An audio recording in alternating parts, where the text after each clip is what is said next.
दोस्तों मैं सामने आप उधर देख रहे हो दीवार के पास से ना, वहाँ पे सड़क है, तो मैं वहीं से गुजर रहा था। काफ़ी तेज़ धूप है, ये देखिए दोस्तों, यहाँ पे भी देखिए।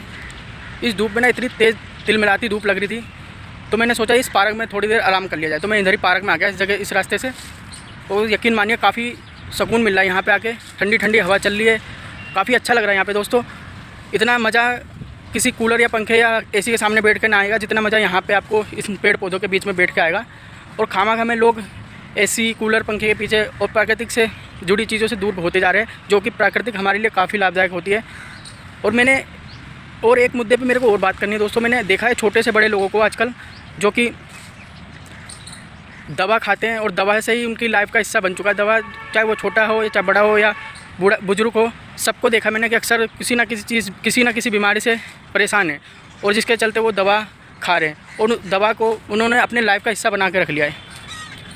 तो इसका कारण कहीं ना कहीं हम खुद ही हैं दोस्तों। हमने अपने आप को प्राकृतिक से जो दूर कर लिया है, प्राकृतिक जो हमारे लिए ज़रूरी है, मगर हमने उसको अलग कर दिया अपने आप से। जैसे कि अब हमें सुबह उठना ज़रूरी होता है, मगर आजकल लोग नहीं उठते सुबह की ताज़ी हवा और धूप शरीर में लगना काफ़ी ज़रूरी होती है। आपने देखा होगा कई बार जब बच्चे पैदा होते हैं तो उनको शुरुआती दौर में पीलिया की शिकायत हो जाती है। उस पीलिया को शिकायत दूर करने के लिए धूप का लगना ज़रूरी होता है। तो ये इसी तरीके से जानते हो आप दोस्तों कि हमारे लिए धूप और ताज़ी हवा कितनी ज़रूरी है, मगर लोग इस बात से एकदम मुंह फेरते जा रहे हैं और अपने आप को कृत्रिम चीज़ों की तरफ ढकेल रहे हैं, जो कहीं ना कहीं कृत्रिम चीज़ें हमारे लिए ज़रूरी है, मगर वो स्वार्थ से जुड़ के बनती है, कि जिसके लिए उसमें लोग मुनाफा ज़्यादा देखते हैं मगर घाटे कम देखते हैं। मगर प्राकृतिक ने, नेचर ने हमारे को सब कुछ मुफ्त में दिया है एकदम, और मुफ्त के साथ ही हमारे लिए जो ज़रूरी है वो दिया है, मगर हम उससे कहीं ना कहीं दूर होते जा रहे हैं और बीमार होते जा रहे हैं, अस्वस्थ रहने लगे हैं। इसी तरीके से दोस्तों कई सारी परेशानियाँ हमने अपने लिए खड़ी कर ली है।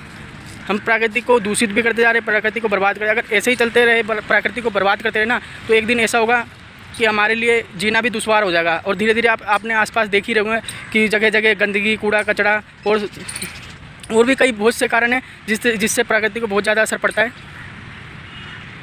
तो मेरे कहने का मतलब यही था दोस्तों, हमें प्रकृति को सेफली रखना चाहिए, प्रकृति पर ध्यान देना चाहिए, जो कि हमारे लिए काफ़ी ज़रूरी है दोस्तों। इसलिए हमारे को कृत्रिम चीज़ों पे भी निर्भर रहना चाहिए, मगर कृत्रिम चीज़ों से ज़्यादा हमारे को प्राकृतिक पे ध्यान देना चाहिए। सफाई, कूड़ा कचरा नहीं करना चाहिए, साफ़ सफाई रखनी चाहिए, और भी बहुत सी चीज़ें हैं जिससे हम प्रकृति को सेफ रख सकते हैं। अगर हम सब मिलके ये काम करें तो ये अच्छी तरीके से रह सकती है, और जिससे हमारे लिए भी काफ़ी लाभदायक रहेगा।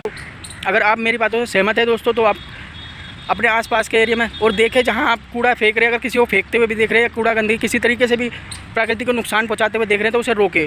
अगर ना रुके तो आप उस पर कंप्लेंट करें। और ये सब दोस्तों हम सबको मिलकर ही करना पड़ेगा दोस्तों, हम सबको मिलना ज़रूरी पड़ेगा, क्योंकि किसी एक के करने से नहीं होगा। क्योंकि एक अगर साफ़ सफाई करने की सोचेगा तो 10 लोग उसे गंदगी करेंगे, तो इस तरीके से नहीं होगा, बहुत ज़्यादा मुश्किल होगा। इसलिए हमारे को सब मिल के ये चीज़ें करनी होगी।